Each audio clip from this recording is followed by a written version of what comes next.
modernos.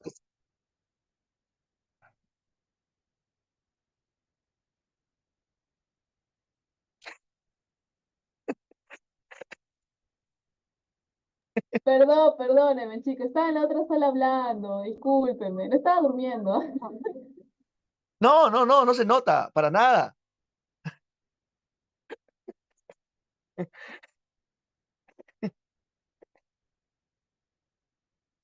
Ya, seguimos.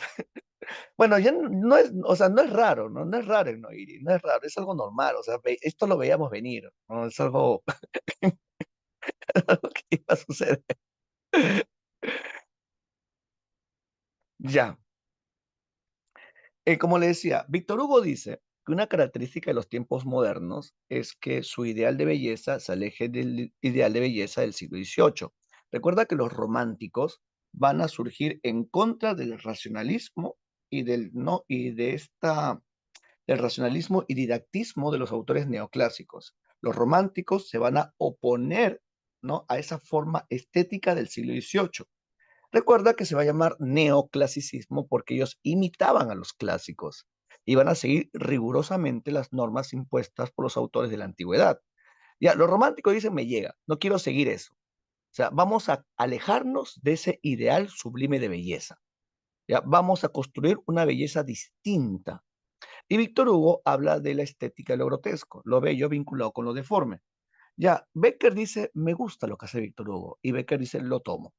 Y Becker, en vez de poner lo grotesco, no, Becker pone lo demoníaco, o sea, la belleza demoníaca, lo bello vinculado con lo, no con lo que perturba al hombre, que lo lleva, no, a la muerte, al castigo, a la pérdida de la razón, no, la belleza demoníaca. Ya, esto lo vamos a encontrar en sus leyendas. Por ejemplo, en Los Ojos Verdes, La Jorca de Oro, El Monte de las Ánimas, ¿no? Ver que construye esta imagen de belleza, ¿no? La belleza demoníaca. ¿Ya? Y lo vamos a encontrar en diferentes relatos, ¿ah? En diferentes relatos. Por ejemplo, Los Ojos Verdes.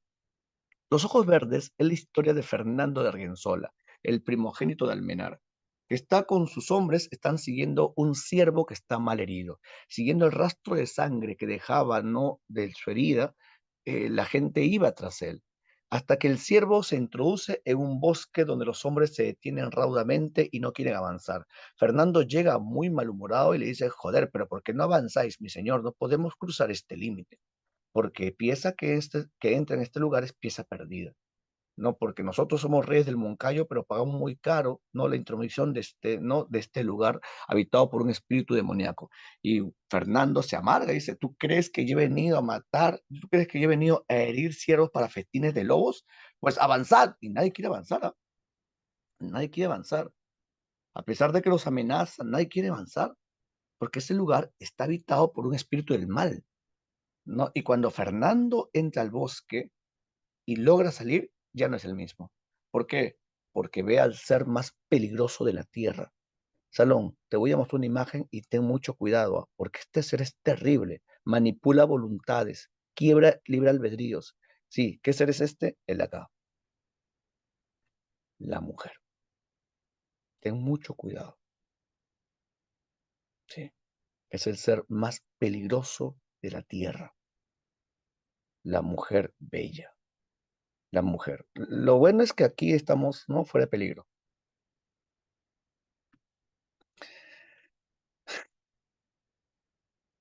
La belleza demoníaca.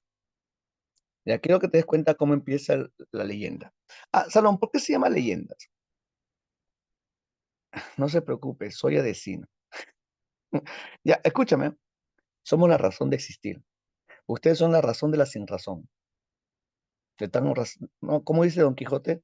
La razón de la sinrazón, que mi razón se hace de tal manera que mi razón enflaquece con razón, que con razón me quejo de esta hermosura. La razón de la sinrazón, que mi razón se hace. Ya, sucede, ¿por qué se llama leyendas? Lo que pasa es que Becker lo que hace es recoger historias de un pasado anterior al suyo. Becker recoge historias de, no, de un pasado medieval. Becker, a manera de cronista, recoge una serie de historias y no por eso se pueden considerar relatos históricos, sino simplemente toma el imaginario popular y lo matiza con la ficción, más que todo de la zona de Soria y de Toledo. Por eso que las temáticas de las leyendas es legendaria y exótica. ¿Por qué exótico? Porque son un pasado anterior, ¿no? Encontramos catacumbas, encontramos pasadizos de castillos medievales o ruinas, ¿no? De esta época. Lee conmigo. El narrador dice lo siguiente: hace tiempo que tenía ganas de escribir cualquier cosa con este título. Hoy que se me ha presentado la ocasión, lo he puesto con letras grandes en la primera cuartilla del papel y luego he dejado a capricho volar la pluma. Creo que he visto unos ojos como lo de esta leyenda. No sé si en sueños, y no los podré escribir tal cual eran, luminosos, transparentes, como las gotas de lluvia que resbalan sobre las hojas de los árboles tras una tempestad de verano. Bueno, de todos modos cuento con la imaginación de mis lectores para hacerme comprender en este boceto de un cuadro que pintaré algún día. Como te dije, la historia se centra en Fernando de Argensola, el primogénito de Almenar, que están sirviendo a un siervo que está mal herido, el que ha herido con su mano, hasta que sus hombres se detienen. Y Fernando muy amargo les reclama y les increpa y les dice, ¿no? ¿Qué haces, imbécil? ¿Ves que la pieza está herida? ¿Que es la primera que cae por mi mano y abandonas el rastro y la dejas perder para que vaya a morir en el fondo del bosque? ¿Crees acaso que he venido a matar ciervo para festines de lobos? Y su criado le dice, mi señor, es imposible pasar por este punto. Y Fernando le reclama y le dice, ¿imposible? ¿Y por qué? Mi señor, porque esta trocha conduce a la fuente de los álamos, en cuyas aguas ha visto un espíritu del mal. El que osa enturbiar su corriente paga caro su atrevimiento, mi señor.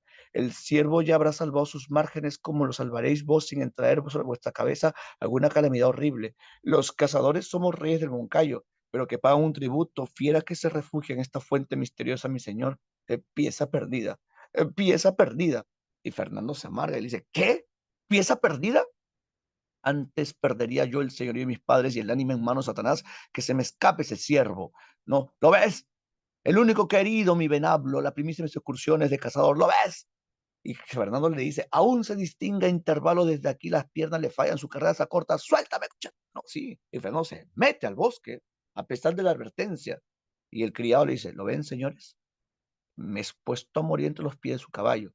Por detenerlos he cumplido con mi deber con el diablo, no, he cumplido con mi deber. Con el diablo no sirven valentías. Hasta aquí llega el montero con su ballesta. De aquí en adelante, que prueba pasar el capellán con su hisopo. Ujú. Y Fernando logró salir del bosque, pero cuando salió ya no era el mismo. Había perdido, como te dije, su valentía, ¿no? Ese liderazgo que tenía, ¿no? Ese coraje e ímpetu que lo distinguía. Y cuando su criado le preguntó a mi señor, ¿por qué os estás así? Le dijo, le contó, son unos ojos verdes. ¡Verde, mi señor! ¡No puede volver! ¡No puedes volver! No. Y a pesar de la advertencia, Fernando regresó. Fernando regresó en búsqueda de esa mujer misteriosa que habitaba en esas aguas y le encontró y le dijo, ¿quién eres? ¿De dónde eres? ¿Dónde habitas? Vengo día tras día en tu búsqueda y no veo corcel que te traiga a estos lugares, ni a servidores que conduzcan tu litera. Rompe de una vez tu misterioso velo en que te envuelve como una noche profunda. Y yo te amo, y noble villana seré tuyo siempre, le dice Fernando. Y la mujer suspira, y Fernando le reclama y le dice, ¿no me respondes? ¿Querrás que dé crédito a lo que escucho de ti? Háblame, quiero saber si me amas o si puedo amarte, si eres una mujer. Y ella la mira y le dice, ¿y si fuese un demonio? ¿Y si lo fuese? Y Fernando le dice, te amaría como te amo ahora, como es mi destino amarte, hasta más allá de esta vida, si hay algo después de ella. Y ella le responde y le dice, ay Fernando, con una voz semejante a la música, yo, yo te amo más de lo que tú me amas. Yo que desciendo hasta un mortal sin un espíritu puro. Yo no soy una mujer como las que existen en ADC. Soy una mujer digna de ti, que eres superior a los demás hombres. Yo vivo en el fondo de estas aguas, incorpórea como ella, fugaz y transparente. Hablo con sus rumores y ondulo con sus pliegues. Yo no castigo al que osa turbar la fuente donde moro. Antes, lo premio con mi amor como un mortal superior a su pertiene el vulgo, como un amante capaz de comprender mi caso extraño y misterioso. Y mientras ella hablaba así, el joven absorto en la contemplación de su fantástica hermosura, atraído como por una fuerza desconocida, se aproximaba más y más al borde de la roca. Claro, el hombre escuchaba la voz, imagínate, lo encantaba. Y la mujer de ojos verdes prosiguió y que le dijo, oye Fernando, ¿ves el límpido fondo de este lago? ¿Ves esas plantas de largas y verdes hojas que se agitan en su fondo? Ellas, Fernando, nos darán un lecho de esmeraldas y corales. Y yo te daré una felicidad sin nombre, esa felicidad que has soñado en tus horas de delirio y que no puede ofrecerte nadie. Ven, Fernando, ven, yo te puedo dar el primer puesto, no la vacante soñada, una beca en ADC. Ven, Fernando, ven, ¿no? Ven, y la niebla flota sobre nuestras frentes como un pabellón de lino. Las olas nos llaman con sus voces incomprensibles. El viento empieza entre los álamos sus signos de amor. ¿Y qué le decía a ella? Ven, Fernando, ven. La noche comenzaba a extender sus sombras, la luna reliaba en la superficie del lago, la nieve se arremolinaba, el soplo del aire, los ojos verdes brillaban en la oscuridad, como los fuegos fatos que corren sobre el haz de las aguas infectas. ¿Y ella qué le decía? Ven, Fernando, ven. Estas palabras zumbaban en los oídos de Fernando como un conjuro, y ella le seguía. Ven, Fernando. Y la mujer misteriosa lo llamaba al borde del abismo, donde estaba suspendida, y pareció ofrecerle un beso. Un beso. Fernando dio un paso hacia ella y otro, y sintió unos brazos delgados, flexibles, que se liaban a su cuello, y una sensación fría en sus labios ardorosos, un beso de nieve, y vaciló y perdió pie, y cayó en el agua con un rumor sordo y lúgubre. Las aguas saltaron en chispas de luz y se cerraron sobre su cuerpo, y sus círculos de plata fueron ensanchándose, hasta expirar en las orillas. Y nunca más se le volvió a ver a Fernando de Argensola, la belleza demoníaca que nos lleva a la perdición, la belleza demoníaca que nos lleva a la muerte. El castigo por haber cruzado un límite que estaba prohibido cruzar. Fernando de Argensola, la belleza demoníaca. Ustedes han leído, se lo llevó a la huaca. Qué rico. Ustedes han leído La Jorca de Oro. ¿Han leído La Jorca de Oro? No, no. La Jorca de Oro es una leyenda toledana. Ya, escucha la historia, ya. Te voy a contar un pequeño resumen de la Jorca de Oro. Primero, una jorca es una joya que es, ¿no? Que se puede poner más que todo en el brazo. Ya sucede que la historia se centra en dos personajes, en Pedro Alonso Orellana y María de Antúnez. Él era muy valiente y un hombre muy creyente, como los hombres de su época. Ella una mujer muy bella y a la vez muy caprichosa, tan bella que podría decirse que el demonio hizo su belleza para poder manipular la voluntad de los hombres. Él, un día, el cuento empieza, bueno, la leyenda empieza cuando él está yendo a buscar a su amada y le encuentra cerca de la ventana mirando el río pasar, y el río se va a sus lágrimas.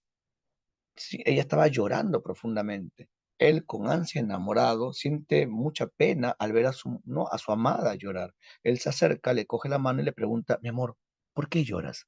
Ella lo mira tiernamente, se enjuaga los ojos, intenta decir una palabra y su voz se pierde en su llanto. Él de nuevo le pregunta, mi amor, por favor, dime el porqué de tu pena, el porqué de tu congoja, dime por qué lloras. Ella lo mira tiernamente y le dice, y se pone a llorar. Él de nuevo, con ansia enamorado, dice, mi amor, ¿por qué lloras? Y él dice, está bien, si quieres que te lo cuente, te lo voy a decir, pero por favor no te rías, no te rías, porque hay ciertas cosas en el alma de una mujer que un hombre no puede entender, así que por favor te voy a pedir que no te rías. ¿Ya? Y ella le cuenta, ¿ya? Y dice, lo que pasa es que me encontraba en la iglesia, absorta en mis pensamientos religiosos, rezando a la Virgen a la cual yo me humillo. Y en eso yo rezaba y lentamente observa a la Virgen, pero no a la Virgen, sino un objeto brillante que tenía en su brazo, la jorca de oro. Y la imaginé puesta, caminando por las calles, y que la gente saludara mi belleza y también vea la jorca que adornaba mi ser. Pero me di cuenta que era pecado, que no podía pensar eso y bajé la mirada, pero no, de nuevo levanté la vista y la vi, y la observé y la deseé y quise que sea para mí. Pero no, no podía yo pensar en eso y salí corriendo de la iglesia. Llegué a la casa, intenté olvidarme de esa imagen, pero no podía. Estaba aquí clavada en mis ojos, hasta que por fin desapareció la noche. El día clareó y el sueño llegó a mí. Y cuando dormí, soñé. Y soñé con una mujer, no la virgen a la cual yo me humillo y respeto, sino una mujer de cabellos negros, una mujer morena, que petulante y arrogante me miraba y me decía, voy a tener muchas joyas, toda la que tú quieras, pero nunca, nunca, nunca, nunca, nunca, nunca está Jorca, nunca. Y yo me desperté odiando a esa maldita bitch. Y el hombre que la amaba se puso de pie, cogió su espada y le dijo, ¿qué virgen tiene esa presea? Yo te la traigo, mami. Y la mujer que tenía toda la cara llena de llanto empieza a sonreír y le dice, la Virgen del Sagrario. Y el hombre le dice, ¿qué cosa? La Virgen del Sagrario. Mujer, por favor, no me pidas eso.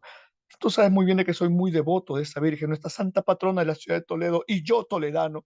Ya, no me pidas eso, por favor. Si me pedías tú la misma corona del Papa, Ibe te lo traía. Si me pedías tú la misma corona del Astro Rey, y te lo traía. Pero por favor, no me pidas eso. Y él dice, ya ves, nunca, nunca, nunca. Y se va. Y tú sabes que el llanto de una mujer puede quebrar voluntades. El llanto de una mujer puede quebrar no creencias. El llanto de una mujer puede iniciar conflictos. Y eso pasó. El llanto de una mujer te puede hacer perder la vacante. El llanto de una mujer te lleva a juicio de alimentos. Bueno, y sucede que el hombre, ¿qué hizo? El hombre cogió su espada y empezó a forzar la puerta de la iglesia. Aprovechando no oculto en el manto oscuro de la noche. El hombre caminaba y al final del pasillo se encontraba la Santa Patrona, con su rostro candoroso y bello, iluminado por una pequeña vela. Él caminaba y sus pasos eran como ecos profundos en la noche. Él caminaba y veía en la catedral los seres hechos de piedra que custodiaban el portal. Caminaba a los santos hechos de mármol, a los antiguos reyes que estaban allí, no sus estatuas de antiguos reyes. Él caminaba y cuando llegó, se paró frente a la Virgen. Intentó tener alguna pequeña oración, cerrar los ojos para no ver el pecado que iba a cometer, sacrilegio, robar un objeto sagrado. Levantó el brazo y arrancó la joya. Y cuando quiso volver a sus pasos, cuando quiso regresar a la puerta, no pudo. ¿Por qué? Porque el miedo lo petrificó. El- la voz se le ahogó en la garganta. Quiso gritar, pero no podía. Quiso correr, pero sus músculos no se le hacían caso. ¿Qué había pasado? Los antiguos reyes hechos de piedra, los santos hechos de mármol, las criaturas que habitaban ese lugar, estaban descendiendo y yendo hacia él. Las pesadas estatuas caminaban arrastrando sus pies de piedra, levantando sus brazos y sus ojos sin pupila se acercaban hacia él. El hombre quiso gritar, el hombre quiso correr y no pudo. Y al día siguiente, a ese mismo hombre lo van a encontrar en ese mismo lugar, en el mismo lugar, con la joya en la mano, con lágrimas de sangre secas en su rostro y con una sola palabra en su boca. ¿Y qué decía? Suya, suya, suya.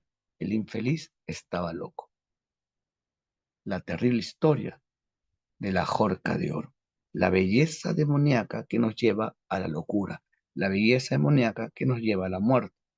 Sí. ¿Y qué pasó con la flaca? Caprichosa, pues. Se buscó otro. Así son, pues. Y si te gustan las historias de amor y de terror, tienen que leer a Becker. Tienen que leer a Becker. ¿No? O mejor, te paso las leyendas de Becker, ya para que leas durante toda la madrugada. Te paso las leyendas, ¿quién es la leyenda de Becker? Acá está, ¿ya? Rimas y leyendas. ¿Es cómic? No, es libro, oye. ¿Qué quiere? Hentai. Ya voy. Yuri. Echi.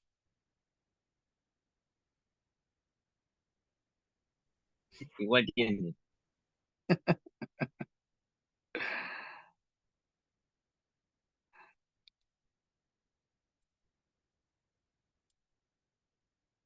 Ya, ahí está, yo lo pasé ya. Ponle un like, pues al menos. Ponle.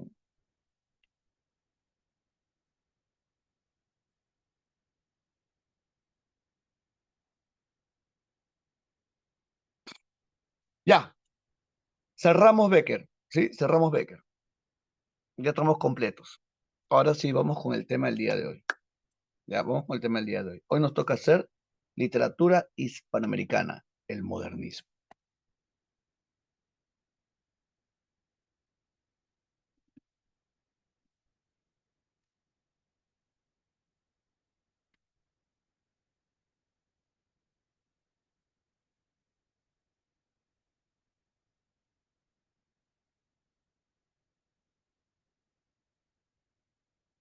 La tarea. ¿Te parece bien en la próxima semana, Carlitos? Me haces acordar. Las dos tareas, la de ahora y la semana pasada, para aprovechar este tiempo.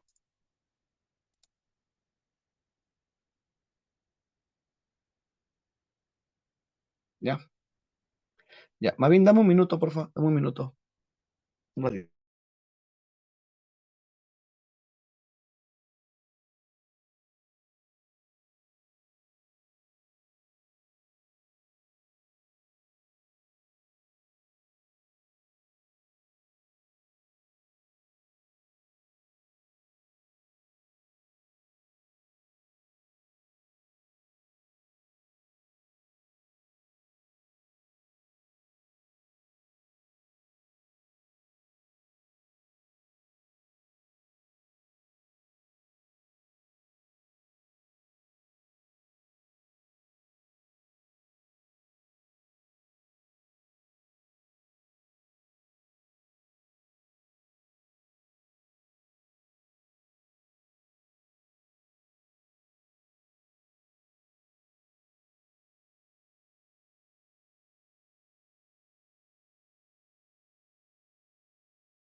Ya, seguimos. Literatura hispanoamericana. ¿A qué llamamos literatura hispanoamericana? ¿Qué se entiende por literatura hispanoamericana? Tenemos que saber que se va a llamar hispanoamericana a aquellos países de América que hablamos español. ¿Por qué? Porque alguna vez fuimos colonia de España. Ya, recuerda, se va a llamar literatura hispanoamericana aquella literatura escrita en lengua española propia de América. ¿Ya? Entonces, si entendemos como países hispanoamericanos a los países hispanohablantes, podríamos decir de que Perú es un país hispanoamericano, sí. Colombia también, Ecuador también, todos aquellos países que alguna vez pertenecieron a la extensión del poder español en tierra americana, o sea, el virreinato. Entonces, entendiendo esto, podemos decir de que Brasil es un país hispanoamericano. No, porque a pesar de que esté en América, hablan portugués y perteneció al dominio de Portugal. Pregunta, Estados Unidos tampoco, ¿ya? Eh, Estados Unidos tampoco, ¿no? No, Estados Unidos, no, la Florida tampoco, no, no. A pesar de que Estados Unidos no tiene una gran cantidad de hispanohablantes, no decimos de que Estados Unidos no es un país hispanoamericano. ¿Qué más? Haití tampoco, porque recuerda que fue colonia francesa, colonia francesa. Profe, Florida cuenta, Florida, ¿te refieres a Florida, Estados Unidos? No, no, no, es un país, es un estado, ¿ya? Colonia, no, pero ahora consideramos de que es un país norteamericano, o sea, Estados Unidos, ¿no? Así que hablamos de literatura hispanoamericana, aquel tipo de literatura no escrita en castellano, en español, ya, en español. Y cuando San Marcos habla de Hispanoamérica, ¿no? ¿A qué movimientos hace referencia? Fíjate cómo estructuró la clase, ¿ya? Nuestra clase está dividida, o sea, toda Hispanoamérica está dividida en tres clases. El día de hoy hacemos el punto número uno, que es el modernismo hispanoamericano, ¿ya? El modernismo hispanoamericano. La próxima semana haremos la poesía hispanoamericana. Y la tercera semana, la nueva narrativa hispanoamericana. El día de hoy hablaremos del modernismo y hablaremos de quién, del gran Rubén Darío. Ya, Rubén Darío y su obra Azul. Hablaremos de las características de Azul, los aspectos más importantes de esta obra y también un poco hablaremos de prosas profanas. ¿Ya por qué? Porque San Marcos en su último examen de admisión preguntó sobre prosas profanas. Y para que San Marcos no nos vuelva a agarrar, vamos a hablar un poco de prosas profanas, para que después no diga, profesor, ¿te enseñó? Yo sabía enseñar, ¿ya? Pero igual, hoy remarcamos eso, ¿ya? Sí, a pesar de que en el prospecto dice Azul, San Marcos preguntó prosas profanas. ¿Por qué? Porque quiere, porque puede, porque le da la gana. San Marcos es así, una relación de amor-odio, dijo San Marcos. Ya, la próxima semana hablaremos de la nueva poesía hispanoamericana, la poesía del siglo XX. Y hablaremos específicamente de Pablo Neruda y de este libro que este año cumple 100 años, los 20 poemas de amor y una canción desesperada. Salón, tenemos una fija de fijas. En 1924, el mismo año que murió Frank Kafka, Salón, hace 2 días atrás, se recordó el centenario de la muerte de Frank Kafka. Ya Frank Kafka murió un 3 de junio de 1924. 1924. Ya ese mismo año, cuando muere Frank Kafka de una tuberculosis a la laringe, ya ese mismo año, Neruda, meses después, publicaba los 20 poemas de amor y una canción desesperada.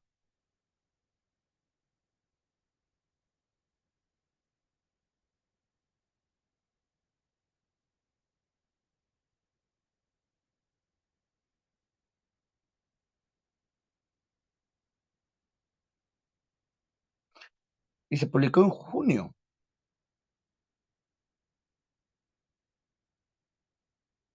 el mismo mes. Este mes también es el centenario de los 20 poemas. ¿Sí?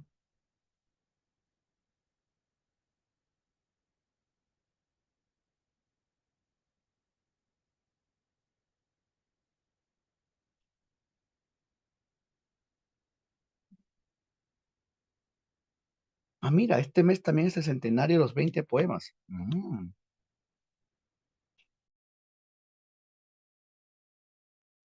En junio. Fíjate, ¿no? 20 poemas de amor y una canción desesperada. 1924. Neruda. Y la tercera semana de junio, la tercera semana, esta clase va a ser más sustanciosa, ¿ya? Salón, en la tercera semana hablaremos de 3 autores, así que esa clase no debes faltar. Hablaremos de 3 autores. ¿De qué hablaremos? Hablaremos de Alejo Carpentier, el cubano Alejo Carpentier, aunque en verdad no era cubano, él nació en Lausana, Suiza. Ya después hablaremos de Jorge Luis Borges, el argentino, él nació ¿no? en Buenos Aires y vivió en Palermo, y falleció ¿no? en Viena. Y también hablaremos en esa misma clase sobre Gabriel García Márquez y su obra Cien años de soledad, colombiano, ya que falleció en México en el año 2014, ¿no? Y la obra que nos interesa hablar es Cien años de soledad. Ya, algo que necesito que vean, solo escúchame, tengo tarea para ustedes, ¿ya? Quiero que veas a partir del día de hoy, ya, el siguiente video. Vas a ver en YouTube, ya, el siguiente video.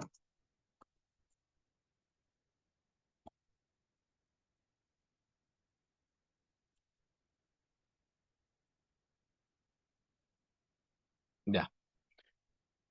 Vas a ver en YouTube el siguiente, ya, la siguiente serie web. Impriman la leyenda. Es obligatorio que veas el capítulo 1 y el capítulo 2. Ya tiene 4 capítulos, pero lo que necesito que vean sí o sí es el capítulo 1 y 2. Ya, 1 y 2.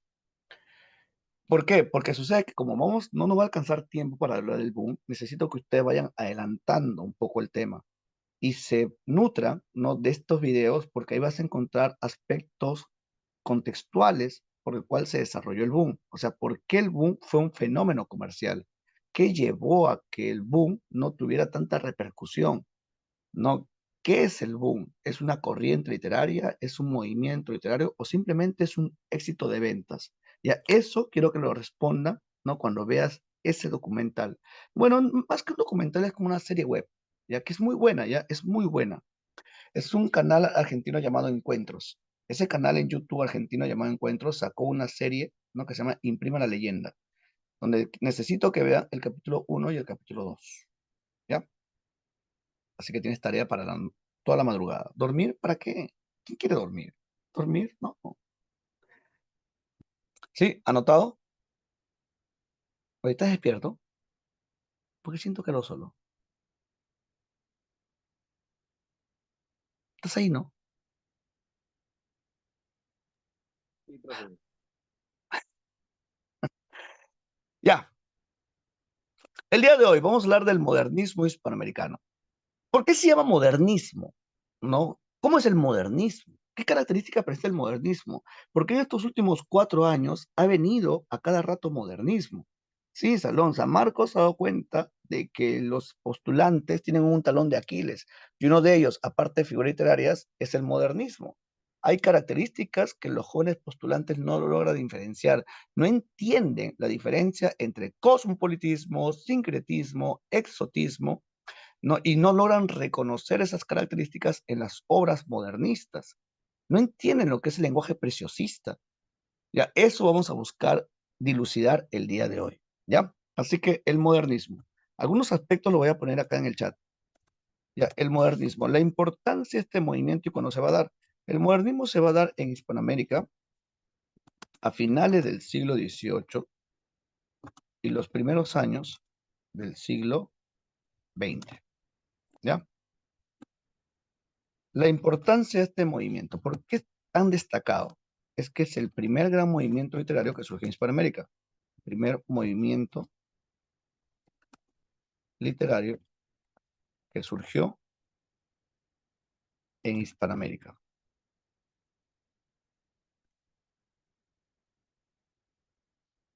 Ya, ahí está. Es el primer gran movimiento literario que surgió en Hispanoamérica. ¿Ya? ¿Eso qué significó? Recuerda que nosotros, que fuimos colonia de España, imitábamos a España, copiábamos a España. Éramos simplemente no una proyección de lo que pasaba allá en la gran metrópoli, en España.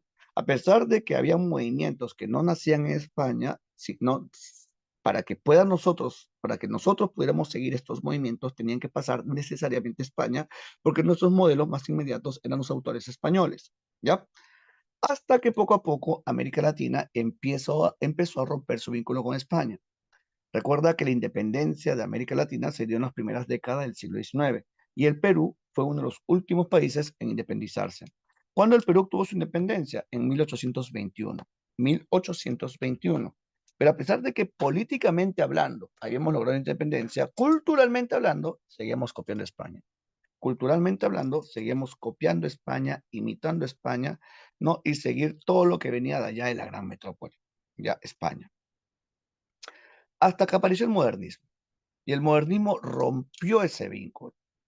Ya, al ser el primer gran movimiento literario que surge en Hispanoamérica, entonces está logrando la autonomía cultural de América Latina. ¿No? Está logrando que ahora los movimientos se desarrollen en esta parte del continente y lograr cierta, ¿no?, independencia, ruptura, o romper ese puente de influencias. ¿Ya? Es por eso que es tan importante el modernismo. Pero tenemos que entender de que nada surge de la nada. El modernismo no es que surgió de un momento a otro, no es que un día, no, Rubén Darío va a tener una epifanía y se va a despertar y va a decir, bueno, hoy voy a crear un movimiento. No, así no funciona. Todo es una suerte de influencias, siendo las influencias más marcadas las que venía de Francia, ¿ya?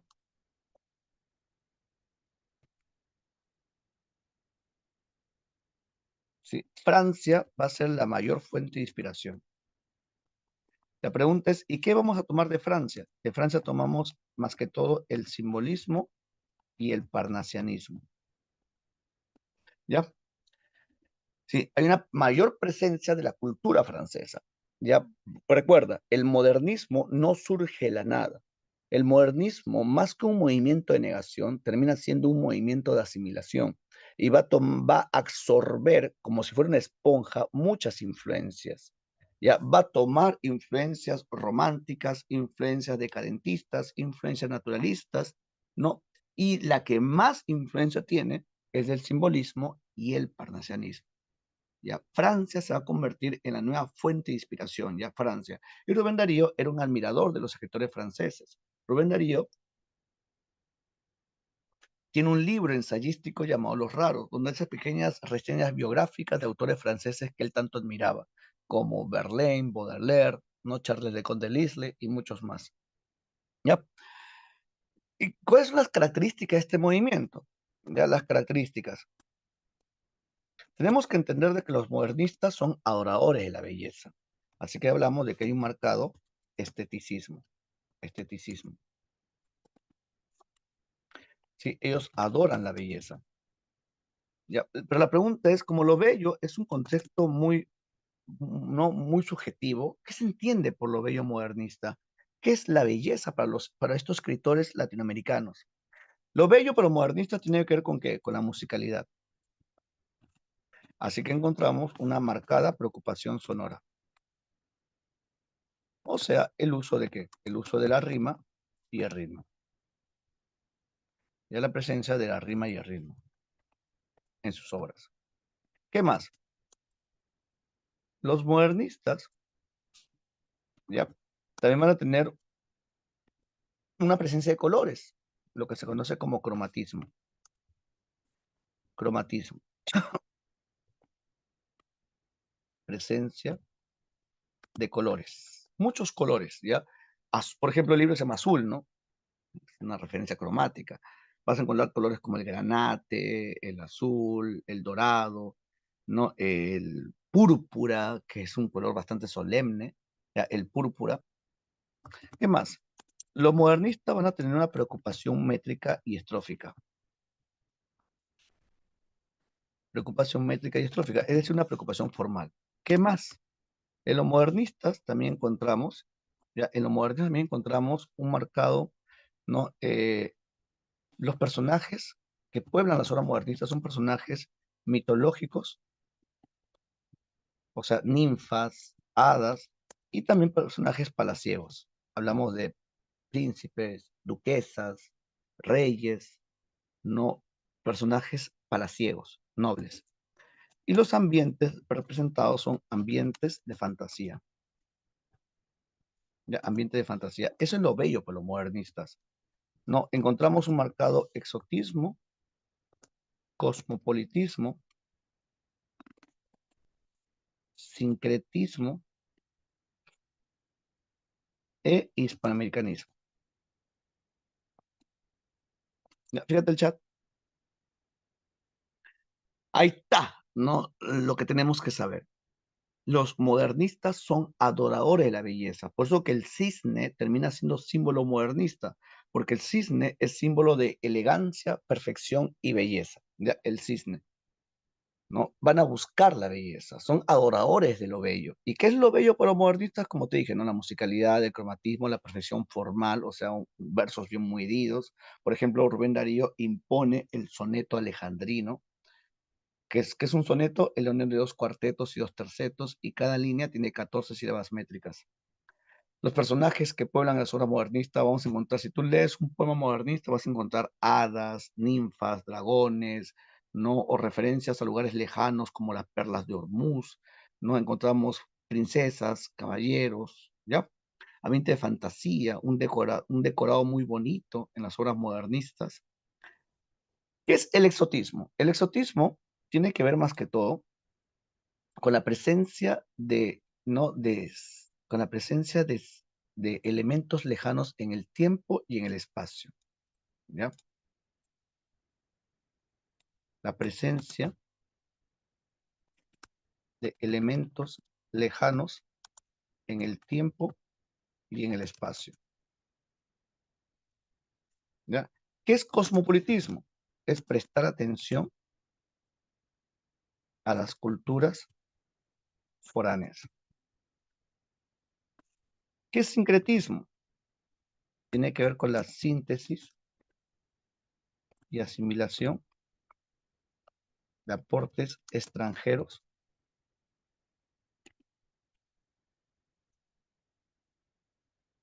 para la modernización, ¿no?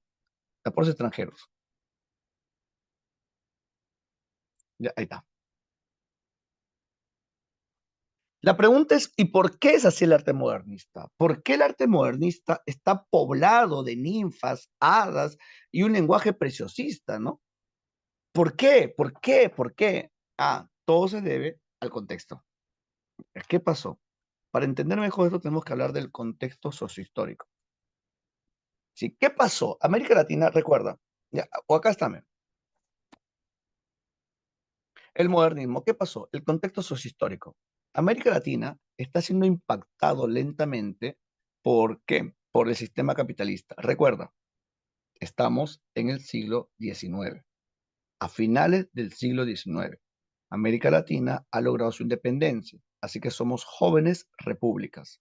Somos jóvenes repúblicas que están buscando nuevos modelos económicos, políticos y sociales, a pesar de que se vive en una época muy difícil, porque recuerda que cuando América Latina logra su independencia, se van a dar dictaduras militares, porque América Latina no estaba preparada para todo esto lo que venía post-independencia. Ya van a haber dictaduras militares y se ve una época de caudillos.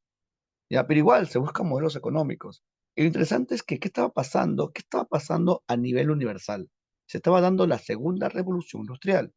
Así que el capitalismo que se empieza a erigir como uno de los sistemas económicos que van a dominar, llega a América Latina. Y América Latina no es ajeno a este proceso de modernización. Y cuando llega el capitalismo, llega lentamente y de una manera muy desigual. El artista quiere participar en esta lógica de compra y venta, porque entiende muy bien la premisa básica del capitalismo. ¿Cuál es la ley que rige en el capitalismo? La ley de la oferta y la demanda. En otras palabras, todo se compra, todo se vende. O sea, todo es mercancía. Y el artista va con su obra, ¿no? Va con su obra y dice, yo también quiero participar en esta lógica de compra y venta. ¿No? Y el artista con su libro pone allí, pasan horas, no vende. Vamos a limpiar. Pasan días y no vende. No importa, van a comprar. Pasan semanas, vende un libro. Pasan meses, vende 2 libros. ¿Qué hace el artista? El artista siente una frustración, pero necesita comer. Para poder comer, se dedica a trabajos alternos a su arte. Se dedica a la enseñanza, se dedica al periodismo, tiene que dictar clases vía Zoom a las 11 de la noche, pero no importa, es que tiene que comer. ¿Sí? Es que ya no hay mecenas, mecenas que protegían a los artistas, mecenas que cuidaban a los artistas, ya no hay. El artista necesita hacer otras actividades alternas para llevar un pan a la mesa. ¿Y qué hace el artista con su arte? El artista no reniega de su arte, reniega del gusto vulgar y popular de la gente. El artista se encierra en su arte, abraza su creación y desarrolla un arte especializado, o sea, se especializa en su arte, construye una torre de marfil donde va a decorar sus palabras. Claro, por eso que el artista se aleja del gusto vulgar y popular de la gente. Por eso es que habita en un mundo de fantasía, habita en un mundo de ensoñación no, y busca tener una postura aristocratizante, alejándose del gusto vulgar y popular de la gente, impulsado más que todo por este ánimo burgués. Sí, el artista, como te dije, adopta una actitud de no, aristocratizante, ¿no? Y va a desarrollar un lenguaje muy elevado y exquisito, un lenguaje decorativo conocido como el preciosismo. Ya se podría decir que otra característica es el preciosismo. El preciosismo.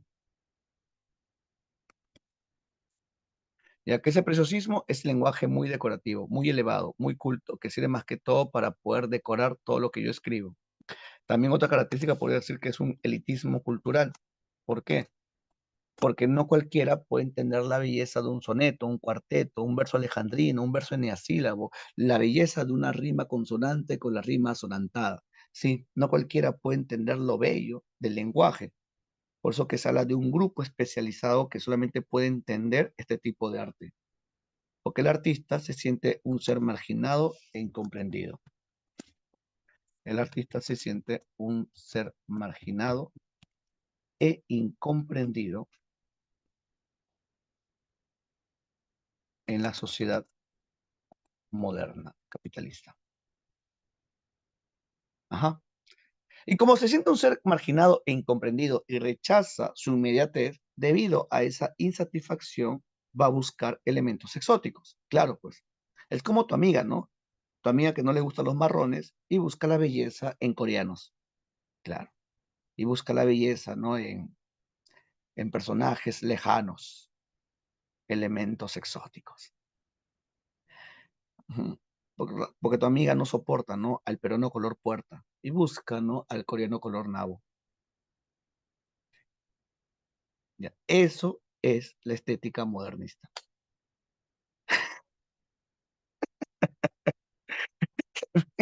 Lo siento, lo siento. De mí no va a estar hablando, profe. Ya, lee conmigo. Ya justo lo que te había comentado, el contexto. El modernismo se desarrolla en un contexto de importantes cambios socioeconómicos en los países hispanoamericanos. Las sociedades tradicionales y atrasadas por nuestros países son impactadas por un proceso de modernización, ¿no? Como te dije, llega el capitalismo, presencia de capitales, de una manera paulatina y desigual, ¿no? Paulatina y desigual. Y el artista, al entender de que todo es mercancía, intenta participar en esta lógica de compra y venta. Ya, pero lamentablemente su obra no se vende. Y como su obra no se vende, el artista, como te dije, se siente marginado en una sociedad dominada por el afán de lucro y adopta una pose de desprecio hasta el gusto vulgar. Ya, Salón, escucha, el artista adopta una pose de desprecio ante el gusto popular. Es por eso que tú en las obras modernistas no vas a encontrar tradiciones latinoamericanas, no vas a encontrar coloquialismos, no vas a encontrar refranes populares. No, no, no, no, no. Vas a encontrar no seres mágicos, mitológicos de otras culturas, dragones, ninfas, ¿no? Eh, bufones, princesas. Así que se consagra en su arte, ¿no? Se especializa en su arte, se encierra en una torre de marfil lejana ¿no? Al llano. Sí. Es como tu amigo Taku, es como tu amigo Taku, ¿no? Que desprecia el gusto vulgar de la gente y se encierra en sus animes y se para escuchando openings y endings que nadie conoce, ¿no? Y busca el anime que nadie ve, ¿no? Y busca el personaje más secundario que hay de los animes y lo pone como fondo de pantalla de su celular. Sí, tú, tan tú. Así es, tú serías un modernista del siglo XIX, pero ahora simplemente eres un otaku del siglo XXI.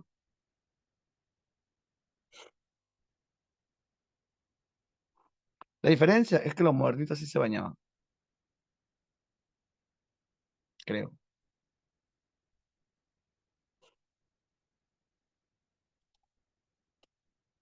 Las influencias. Hace frío, oye, sí hace frío. Y no tienes termo, piña, fuiste, pues, vas a tener que calentar tu agua. ¿Cuántas ollas vas a tener que calentar? ¿Cuánto LED? No, ¿cuánto carbón vas a usar? ¿Cuánto queroseno? Ya no venden querosene, ¿no? Me pasa a mí con la sorpresa de que no venden querosene. Sí, antes habían esas cocinas de querosene, donde tú ibas al grifo, comprabas tus 50 céntimos de querosene, tu sol de querosene y lo usabas en tu lámpara, lamparín de querosene. Ya no venden ya. Lo que pasa es que ya el queroseno se usaba para la creación, no, bueno, era uno de los componentes para la creación de la cocaína. Querosene, ácido muriático, y ahora está prohibido. Mm, Chama, mal negocio. A dictar clase nomás. Bueno, las influencias. Francia. Francia va a ser la mayor fuente de inspiración, ¿ya? ¿Qué influencia? Profe, pero usted, yo no sé, yo, ¿team frío? Por favor, oh, no me gusta el frío. No me gusta el frío. No. Yo soy más otoñal. No. Qué incómodo estar con 4 chompas, 6 frazadas, no bañarte. No. Influencias. Las influencias más notables son las de Francia. ¿Ya? La pregunta es, ¿y qué pasaba en esa época? Ya, profe, me está diciendo de que el modernismo se va a dar en el siglo XIX. Sí, siglo XIX. Profe, yo recuerdo que en la segunda mitad del siglo XIX estaba de moda el realismo, profesor, el realismo, Dostoyevsky, no los franceses como Balzac, Stendhal, Flaubert. Sí, es verdad. Pero a la vez se estaba dando el simbolismo y el parnasianismo. Lo que pasa es que el realismo destaca en la narrativa. ¿Ya? Y el parnasianismo y simbolismo destaca en la poesía. ¿Cómo es la poesía parnasiana? Escucha, la poesía parnasiana se preocupa más que todo por la preocupación métrica y estrófica. Los poetas parnasianos les gusta más que todo desarrollar una poesía, no que tenga una preocupación formal, ¿no? Alejándose del sentimentalismo romántico que tanto les llegaba. Si van a preocuparse más que todo por, ¿no? Por la construcción de poemas, ¿no? Que tengan una medida especial. Ya, por eso que se habla, un famoso lema parnasiano es el arte por el arte que se alimenta de sí mismo. ¿No? El que vemos aquí en la imagen es el famoso Charles Lecon de Lisle, poeta francés que Rubén Darío también admiró. Ya, ¿qué otra influencia tomamos? La influencia simbolista.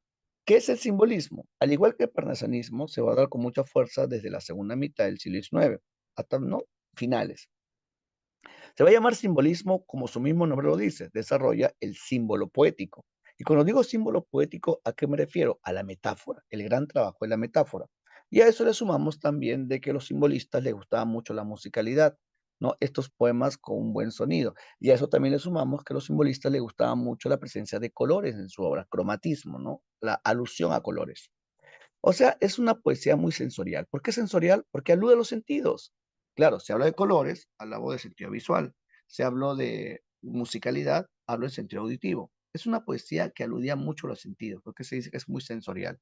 Ya, y esto Rubén Darío, ¿qué dice? Me gusta, lo tomo. Bla, Rubén Darío lo toma. Ya.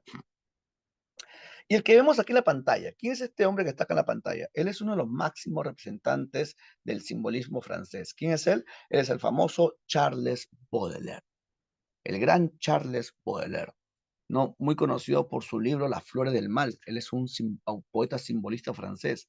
Profesor, ¿no es la época de los poetas malditos? Sí, así es. Los simbolistas, ¿no? En Francia eran conocidos como los poetas malditos. ¿Por qué eran llamados de esa manera? Por su estilo de vida y por la temática que desarrollaban. Eran alcohólicos, drogadictos, ateos, homosexuales, cicleros, hinchas de la U, ¿ya? Sí, los famosos poetas malditos. No, y creo que una vez hablamos sobre ellos, ¿no? La relación homosexual que hubo entre Paul Verlaine y Arthur Rimbaud,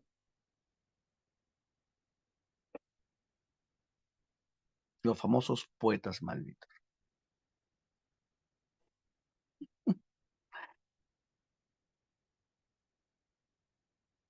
Ya, y Rubén Darío dice, me gusta, lo tomo.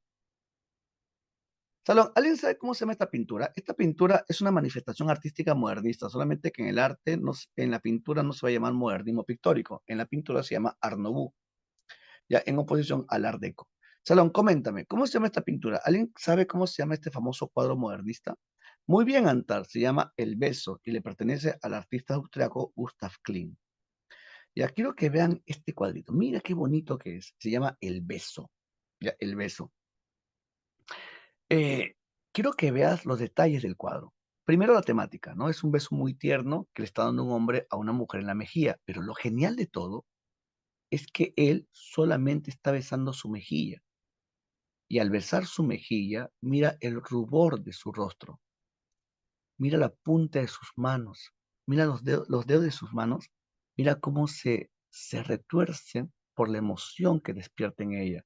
Y no solamente los dedos de su mano, sino mira la punta de sus pies, mira cómo se encorva y cómo él la abraza con su cuerpo. O sea, no es que él no la coge con todas no, sus manos, sino que él al parecer no se posa sobre ella, ¿no? Salón, si tú como hombre logras este efecto en una mujer, has logrado desbloquear todo lo que puedes.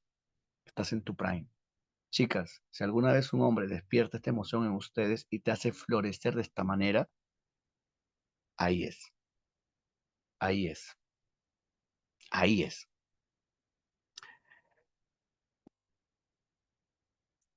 El aspecto formal. Fíjate los colores. El color más llamativo es el amarillo. El amarillo y sus matices. A pesar de que hay negro, no, no termina siendo un obstáculo para apreciar la belleza de los demás colores. Encontramos el verde y sus matices, ¿ya? Y cuentan que la experiencia, ¿no? Que la experiencia presencial de esta pintura supera a lo que uno pueda ver en una pantalla. Sí, lo que pasa es que el artista Gustav Klimt, para poder avivar la experiencia sensorial, ¿qué hace él? Utiliza láminas de oro. Sí, el cuadro está compuesto por láminas de oro. ¿Dónde está el cuadro? Está en la Galería Belvedere. Así que si este fin de semana vas a Europa, puedes viajar ¿no? Creo que está en Bélgica, ¿no? A la Galería Belvedere y pasearte por allí, ¿no? Y ver este gran cuadro. Hay algunos youtubers que les gusta hacer, ¿no?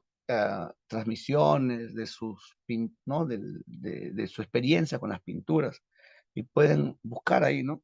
El beso.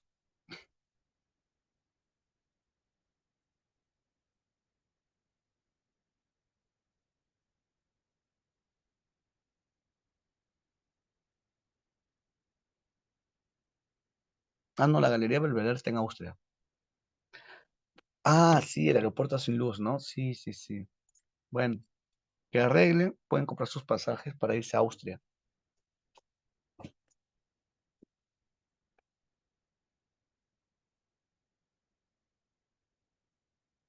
Y bajo esta pintura vamos con las características del modernismo. Lee conmigo. Hay un rechazo a la realidad cotidiana, ¿no? Como te dije, los modernistas sienten un desprecio por la realidad que les ha tocado vivir, ¿no? Ante lo cual el escritor modernista huye en el tiempo y en el espacio. Por eso es que busca elementos exóticos. Claro, yo como modernista no me gusta, ¿no? Estar acá, mucho gris, melancolía, pobreza, basura. No, me voy a refugiar en mi obra. Voy a crear un mundo de fantasía, de colores, no de princesas, de ninfas, de sátiros.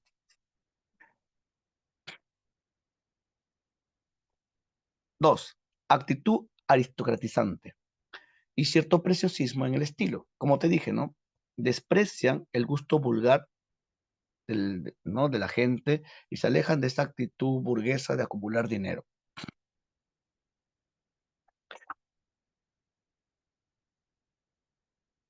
Preciosismo, el uso de un lenguaje bastante culto. Y la temática van en tanto en lo que es lo melancólico y lo vital, ¿no? O sea, la temática no define el rumbo modernista, salvo los cuentos de azul. Ya, ¿qué más? Como los modernistas desarrollan un arte muy sensorial, van a utilizar figuras literarias como la sinestesia. ¿Qué es la sinestesia? Salón, fíjate en la pantalla, la sinestesia. La sinestesia fue una pregunta de examen de admisión en el año 2020 o 2019, si no me equivoco. La sinestesia, en verdad, San Marcos cuando puso esa pregunta se pasó, San Marcos, ¿ah? Sinestesia es una figura retórica, voy a poner en el chat, ¿ya? Es una figura retórica, consiste en la mezcla de sensaciones. Ya, ahí está.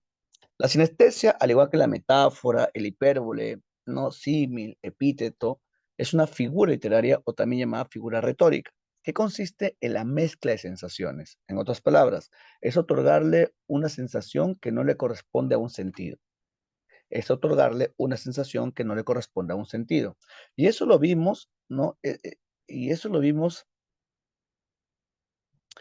en el famoso 2020-21, cuando un audio se hizo viral. No, no sé si ustedes escucharon este audio que decía, ay mamá, escucho borroso. ¿Por qué era tan gracioso ese audio? ¿Por qué la gente se mataba de risa viendo ¿no? Escuchando ese audio? Porque sucede que es absurdo decir, no, escucho borroso, porque recuerda que lo borroso tiene que ver con sentido visual y escuchar con sentido auditivo. Ya, ese audio se volvió tan viral por lo absurdo que era. Pero adivina qué, si uno se pone a analizar, era una sinestesia. Una sinestesia. ¿Por qué? Porque tiene que ver con la mezcla de sensaciones. Escuchar borroso. Uno no escucha borroso. Otro ejemplo de sinestesia es cuando dices, oye, ¿vas a ir a la fiesta con el rojo chillón? Rojo chillón, con ese rojo chillón. ¿Ya? ¿Acaso el color rojo puede gritar? ¿Acaso el color rojo puede hablar? ¿Acaso el color rojo se puede quejar para decir rojo chillón? Lo que pasa es que nosotros, para poder entender mejor las cosas y para poder hablar de nuestra experiencia con el mundo, mezclamos sensaciones y de esa manera se entiende mejor. Mezclamos sensaciones, ¿no? Porque cuando dice rojo chillón se entiende. ¿Ah? Yo no digo que no se entiende, ¿ya? No, pero Carlos, tiene que ser en forma adjetiva, en forma adjetiva. Por ejemplo, cuando dices, ay, tienes una voz dulce, voz dulce. La voz se escucha, lo dulce se prueba, ¿ya? Julio, en forma adjetiva.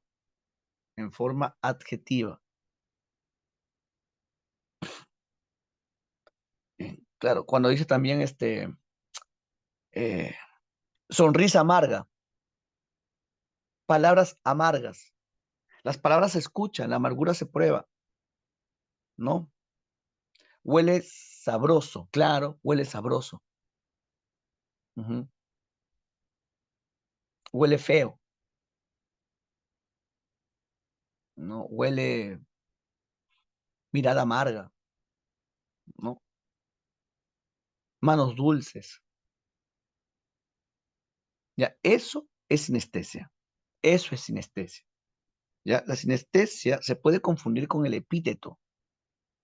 La sinestesia se puede confundir con el epíteto. Tienes que recordar de que el epíteto es mencionar una cualidad inherente a un ser y que funciona de forma redundante.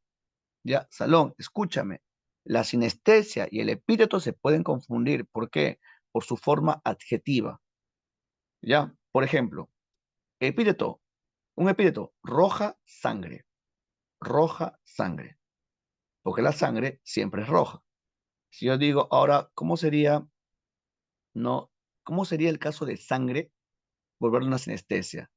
No sería sangre, eh, dura sangre,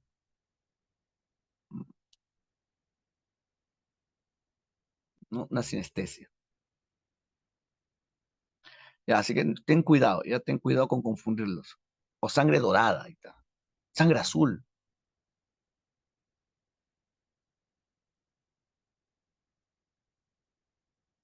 ¿no? Sangre, una cualidad, sangre sonora, ahí está. Sonora sangre.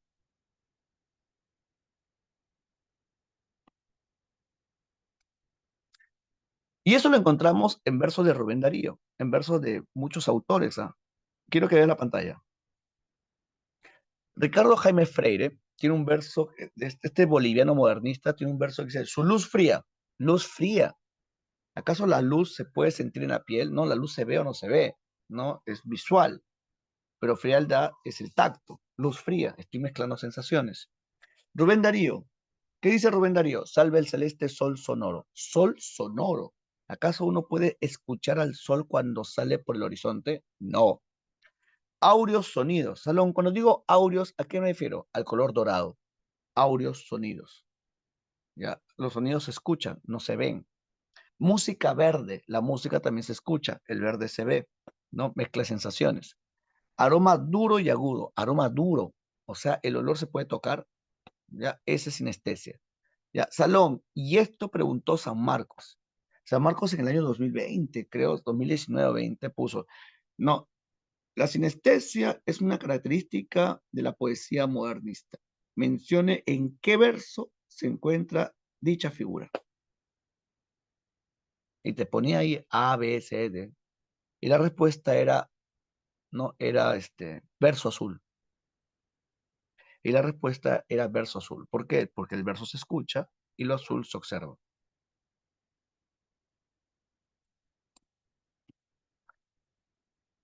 Características, más características, ¿no? El uso de la mitología y sensualismo. No, sensualismo se dice por lo que es sensorial, ¿ya?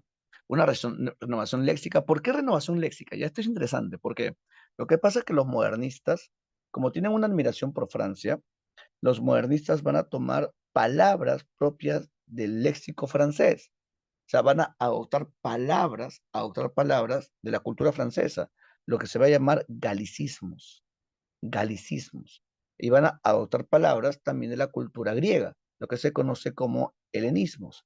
Y ustedes saben que cuando se adoptan palabras de otras culturas, a eso se le va a conocer como extranjerismo, ¿ya? Y como le agregan palabras al léxico castellano, se puede decir una renovación léxica. Por eso es que Rubén Darío y los modernistas son grandes renovadores de la lengua castellana. Es genial lo que hacen los modernistas, ¿sabes? Es genial. Amplían el universo de palabras.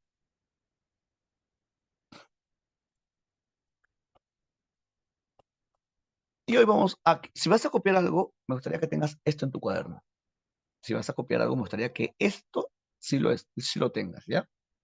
Porque aquí tenemos el contexto, representantes y características.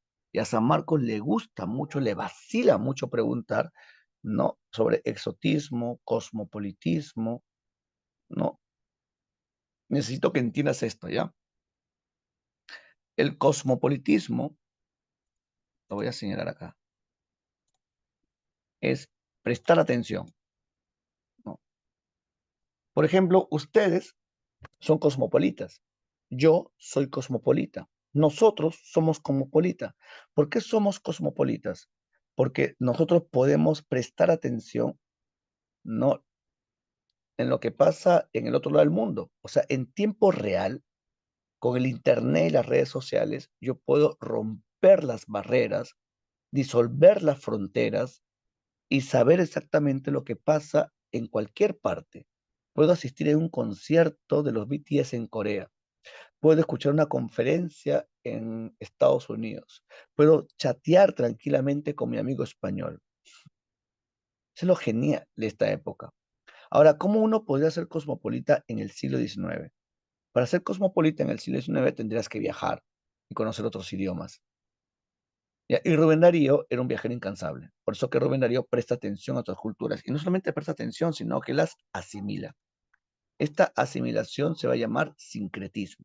¿Ya? Sincretismo. ¿Ya? Y no lo confundas con exotismo.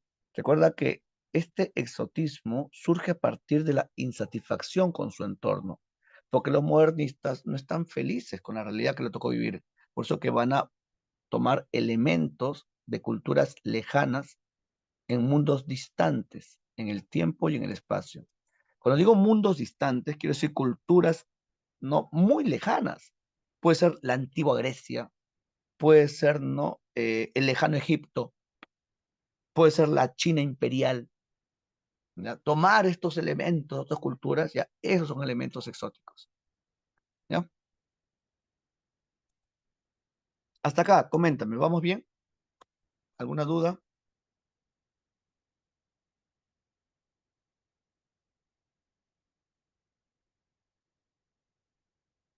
¿Alguna duda, pregunta, Salón? ¿Interrogante?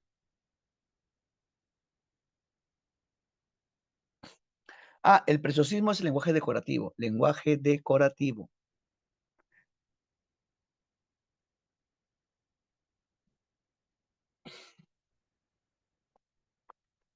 Todos tenemos un amigo que es florero, ¿no? Ese amigo que le gusta mucho decorar ¿no? Decorar las palabras. Ya. Eso, no digas florero, para la próxima di preciosismo.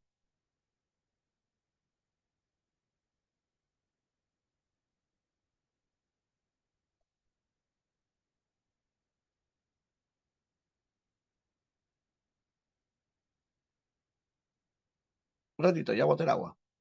Ya. Anda leyendo este cuadrito.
Ya,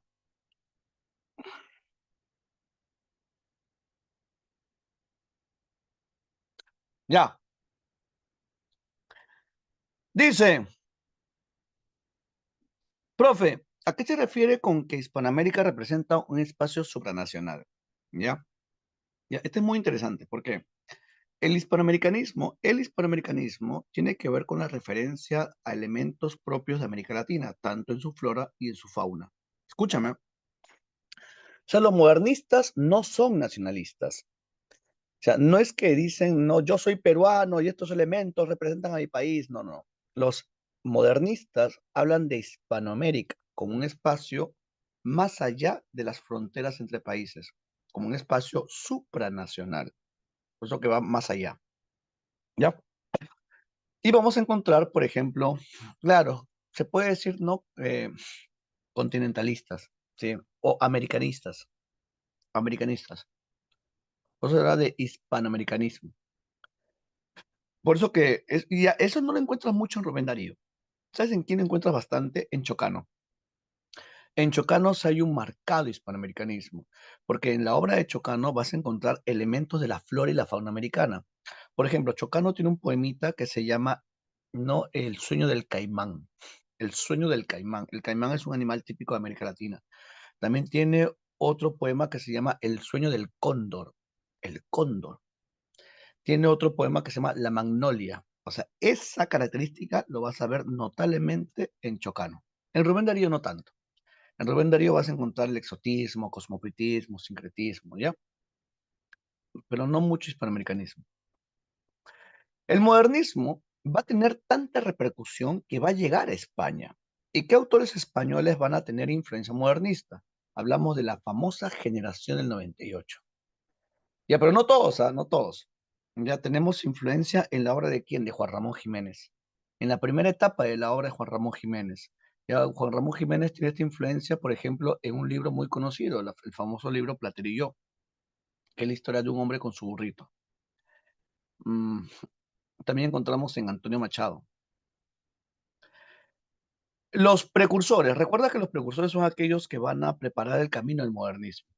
¿Ya? En Cuba tenemos a José Martí, no conocido por sus versos sencillos y por su famoso poemita La Niña de Guatemala. En Cuba también tenemos a Julián del Casal, en México tenemos a Salvador Díaz del Casal, Manuel Gutiérrez Nájera, en Colombia tenemos a José Asunción Silva. Salón, y ayúdame, en el Perú, ¿quién es precursor del modernismo? Sí, Antal, José Martí, en la independencia de Cuba, ajá, el que luchó por la independencia de Cuba y murió lamentablemente. Era buen poeta, pero mal soldado. Era buen intelectual, pero mal soldado. Sí, él no escuchó la orden de atacar, y salió a atacar y lo acribillaron al pobre José Martí. Pero gran intelectual. ¿Ah? Ya, Salo, mi pregunta es, en el Perú, ¿quién es considerado precursor del modernismo?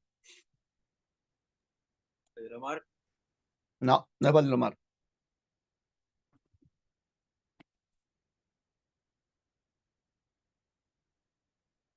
¿Quién es?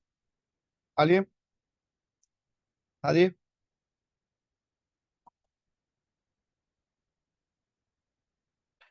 Manuel González Prada. Manuel González Prada es considerado precursor del modernismo en nuestro país. ¿Por qué? Porque González Prada él introduce el rondel y el triolet, ¿no? Que son estrofas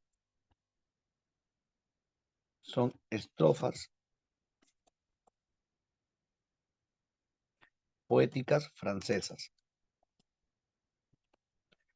Ya, por eso, no, Chocano no es precursor, Chocano es representante. Recuerda que un precursor es una persona que se adelanta a su época, es un antecedente, es antes de que el movimiento se desarrolle. Chocano es el máximo representante. Acá está, mira, representante, fíjate el Perú. Ahí tenemos a Chocano. Guárdame ese dato, porque cuando hablemos de González Prada, vamos a mencionar no sus aportes. Porque González Prada fue precursor del modernismo, precursor del positivismo, precursor del anarquismo, precursor del indigenismo y de muchas cosas más, a González Prada. Y ahora sí, hablemos del gran... Salón, si vas a copiar algo, me gustaría que también copies esto de acá. Esto también es importante, este cuadrito, ¿ya?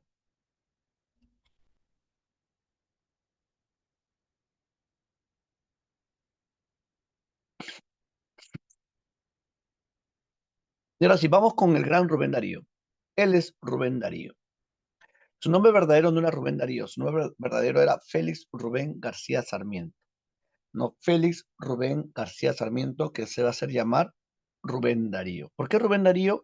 Porque su abuelo era Darío y fue criado prácticamente por él, porque su madre y su padre lo abandonan. Sí.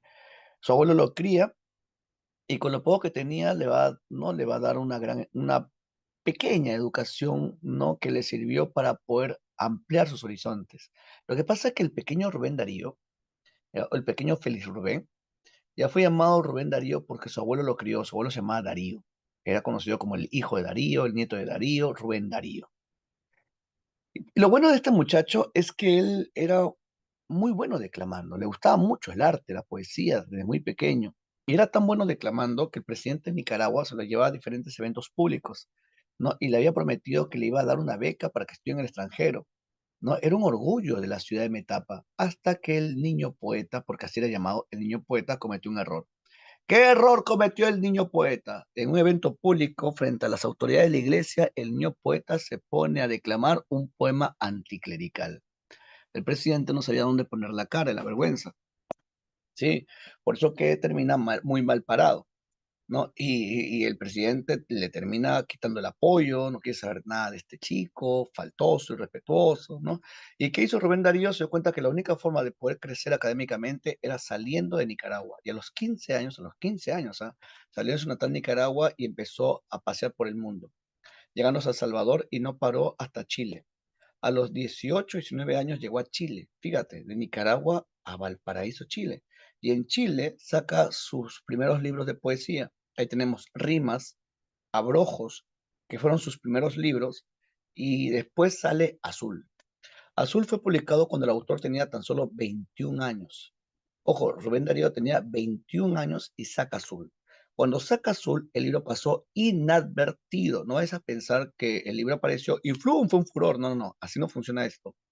Cuando apareció Azul, el libro pasó inadvertido, nadie le dio bola, una que otros hablaban del libro, porque es un inmigrante que está en una tierra que no es suya.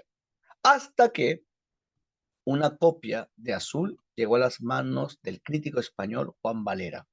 Cuando Juan Valera leyó Azul, Juan Valera se quedó anonadado. Juan Valera vio y se dio cuenta de que había algo distinto, ¿no? Y Juan Valera empezó a comentar, le dijeron: "Oh, joder, Juan, pero ¿qué estás hablando, tío? Tantas veces has leído un libro, ni que fuera gran cosa. A ver, pasa para acá". Y cuando se pusieron a leer, dijo: "Joder, Juan Valera, tienes muchísima razón, tío. Pues este libro está flipante, pues este libro está de mola, pues este libro en verdad está rompiendo con toda la tradición española. Podemos ver influencia parnasiana, influencia simbolista. Joder, tenemos que hablar sobre este libro, porque si no seríamos unos gilipollas, ¿sí?". Y Juan Valera empezó a hacer una serie de artículos al favor del Libro Azul. Y tuvo tanta repercusión y tanta buena llegada que Rubén Darío sacó una segunda edición de Azul. ¿Cuándo sacó la segunda edición de Azul? 2 años después. 2 años después de que aparece la primera edición, o sea, en 1890. Y ya no lo sacó en Chile, sino sacó en donde, en Guatemala. Lo sacó en Guatemala, la segunda edición de Azul, y le agregó más cuentitos y poemas, porque Azul es una colección de cuentos y poemas. Acá está, mira. Esta es la primera edición de Azul, que se publicó en julio de 1888. Ya tiene cuentos y poemas, ¿ya? Hasta que no llegó a las manos de Juan Valera. Y 2 años después, Rubén Darío decide sacar una segunda edición. Acá está, esta es la segunda edición. La segunda edición de Azul, donde Rubén Darío, ¿qué hace? Le agrega más cuentos y le agrega más poemas. Le agrega, por ejemplo, ¿qué cuentos? El sátiro sordo, La muerte de la emperatriz de China, A una estrella, y le agrega también algunos poemas, como cuáles. Le agrega poemas como los sonetos áureos, medallones y hechos.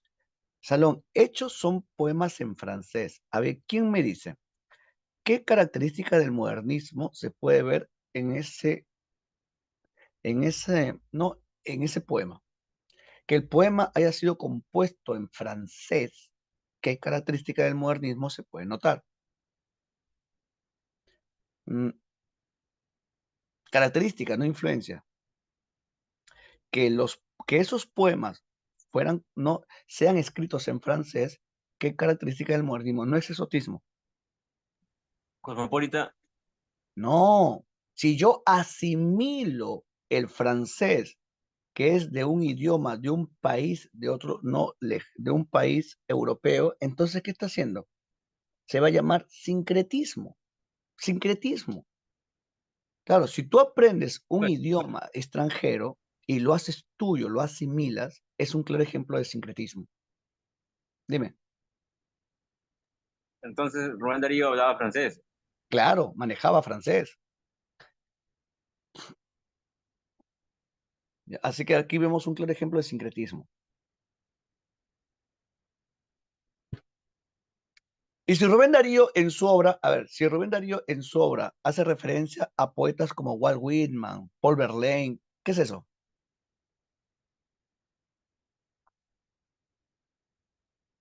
Cosmopolitismo, así es, porque presta atención a otras culturas. Ya presta atención a otras culturas. ¿Ya? Y si yo leo un poema y en ese poema habla de ninfas, hadas, dragones, ¿no? ¿Qué es eso? Mismo. Exotismo, ya, exotismo, ¿sí? Tienen que aprender a reconocer eso. Ya, Azul es el libro que inicia todo esto, pero Azul no es el mejor libro modernista. ¿Cuál es el mejor libro modernista? El que aparece después. ¿Cuál es? Prosas profanas. Acá está, Prosas profanas. Prosas profanas apareció en Buenos Aires. Fíjate que Rubén Darío estaba en Chile, ahora está en Argentina. No, 8 años después, Rubén Darío saca Prosas profanas. Y la crítica considera que es el mejor libro modernista. Prosas profanas es una colección de 33 poemas. Ya 33 poemas, donde aquí Rubén Darío, ¿qué presenta? Presenta una amplia variedad métrica y estrófica, un lenguaje muy preciosista, un montón de elementos exóticos y aristocráticos que pueblan la obra, y también la imagen de un París idealizado, siendo el poema más importante de este libro el famoso poemita Sonatina. Quiero que leas conmigo el poema y te des cuenta la gran musicalidad de este poema. ¿Ya?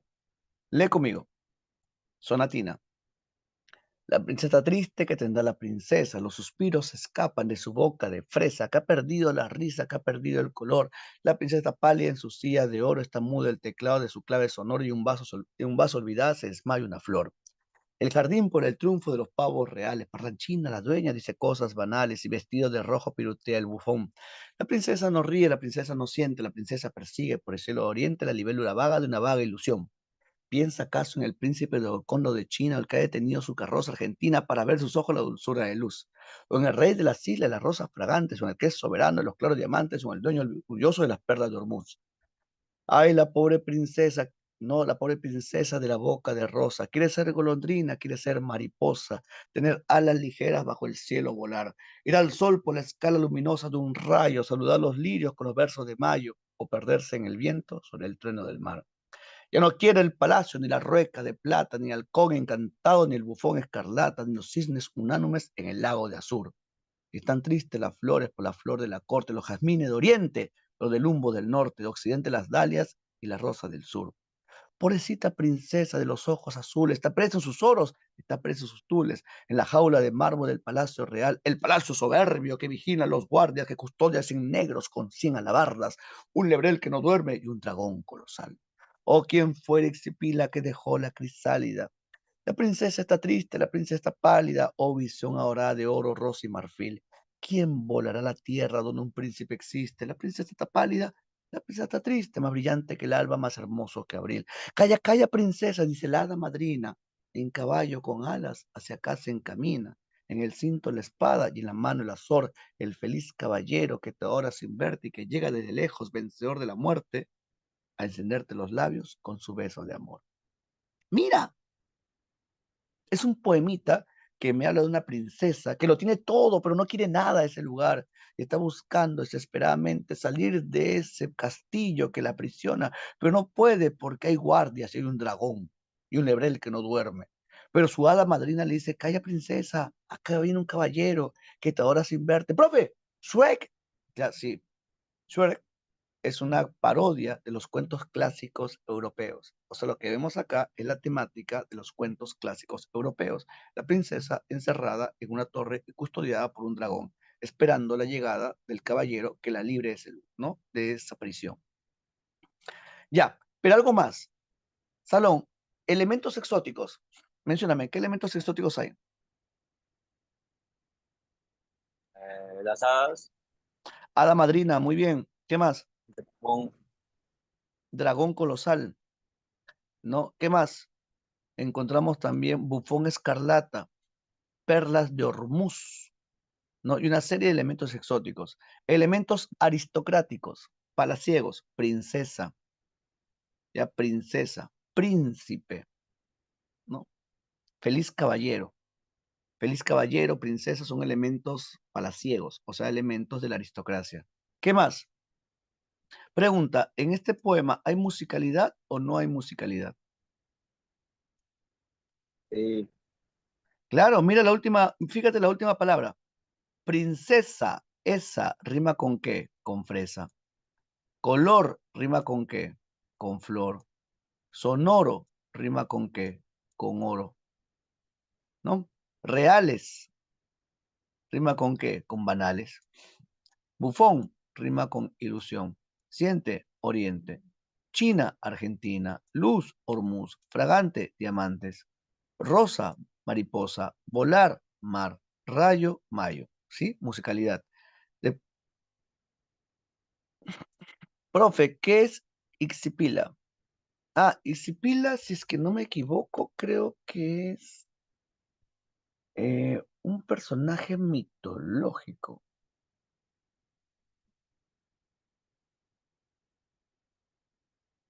Sí, Ixipila era la reina de Lemos, personaje mitológico.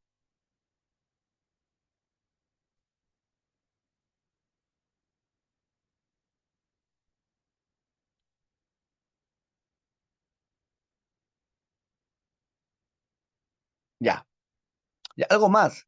Quiero que cuentes no, fíjate el verso uno. El verso uno es la primera línea.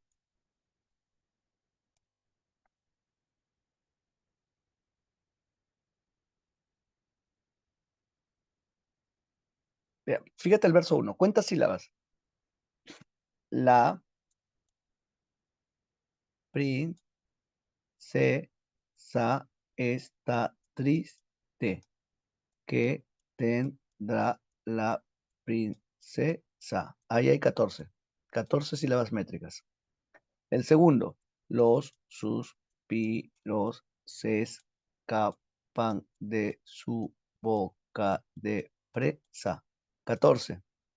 ¿Qué encontramos acá? Verso alejandrino. Ya, sí, cada línea tiene verso alejandrino. O sea, hay una preocupación métrica. Hay una preocupación sonora. Salón, ¿se podría decir de que en este verso, se podría decir de que en este poema hay verso libre? ¿Sí o no? No, porque el verso libre significa romper la métrica, ¿no? Ahora quiero que respondas esta pregunta de San Marcos.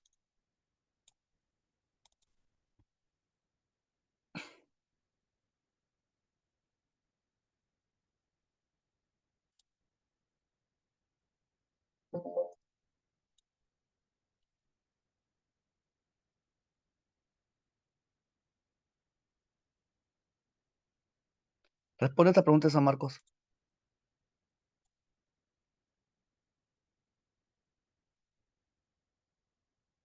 ¿Cuál marcas?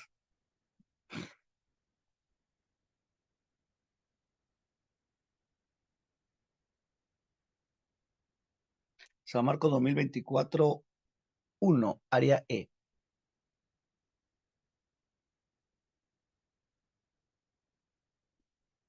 Sonatina, preguntó San Marcos todavía. Se pasa, San Marcos.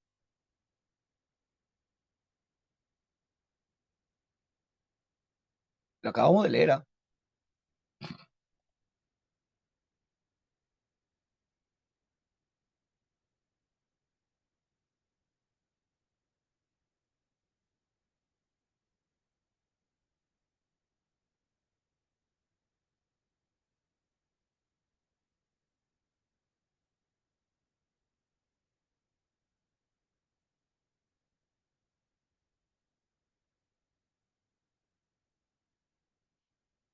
Ya dice, el poema representa un personaje, un lenguaje preciosista. Ya, esto es verdad.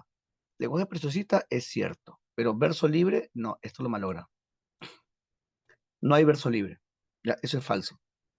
Hasta la mitad está bien. Ya, ¿qué más? ¿Qué más? El texto recurre a verso legendario. Ya, hasta acá es verdad. Pero sin rima, no, esto lo malogra. Si hay rima, esto sería falso. Falso, falso.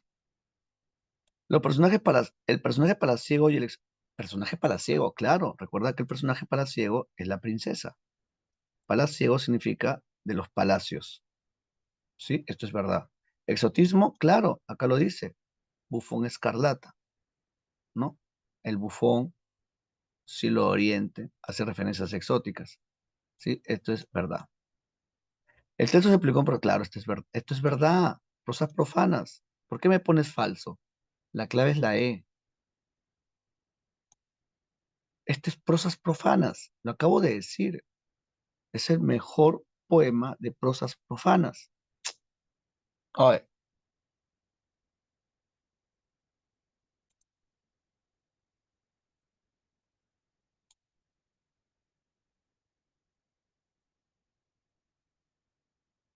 acá está, mira. Prosas profanas. En serio. Ya, azul. Azul es una colección de cuentos y poemas. Ya, la pregunta es, si son cuentos y poemas, ¿por qué Rubén Darío no sacó un libro de cuentos y no sacó un libro de poemas? ¿Por qué lo publicó todo en uno solo? Si la temática es distinta, por ejemplo, mira, los cuentos. Los temas de los cuentos es la situación del artista, el artista que siente que no encaja. No, los temas de los poemas es el amor y la naturaleza. Mira los temas. Si los temas son tan distintos, ¿por qué Rubén Darío no lo publicó en dos libros distintos? O sea, ¿qué tenían en común estas dos partes? ¿Cuál es, no, cuál es el elemento que lo cohesiona? Ah, piensa, si el fondo es distinto, entonces ¿dónde está la unión? ¿En el fondo o en la forma? ¿Dónde está el elemento articulador? ¿En la forma o en el fondo? En la forma. La forma, claro. ¿Por qué? Porque sucede que, lee acá, donde dice estilo. El estilo tiene que ver con la forma. Lo que pasa es que el libro azul, tanto en los cuentos como en los poemas, presenta un alto nivel poético. Muchos elementos líricos. Lee, lee, lee. La mayor parte de los cuentos, de azul incorpora una serie de elementos poéticos. A pesar de que son cuentos, encontramos elementos poéticos. Pasajes con pura subjetividad, a pesar de que son cuentos, son muy subjetivos. Descripciones concentradas en imágenes de gran plasticidad. Salón, esto es importante, ¿ya? Gran plasticidad y en gran cuidado en la sonoridad verbal. O sea, cuando uno lee los cuentos de Azul, vas a encontrar una preocupación en cuanto al sonido. Estos rasgos poéticos establecen el lazo de unidad con los textos propiamente líricos.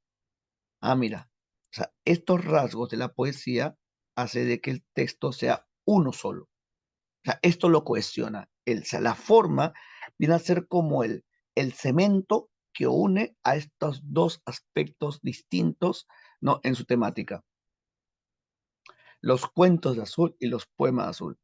Uno de los cuentos más conocidos, ¿cuál es? La famosa historia del sátiro sordo o el rey burgués. ¿Te acuerdas que el rey burgués es la historia de un rey que lo tenía todo? Un rey que en su palacio habían cosas muy hermosas que su dinero podía comprar. Tenía un montón de cosas preciosas hasta que a su palacio llegó un extraño tipo de hombre. ¿Quién llegó? Un poeta. Y el rey no sabía que era un poeta, ¿no? Ninguno de sus cortesanos y sus consejeros sabía que era un poeta, hasta que el rey le dijo, habla y comerás.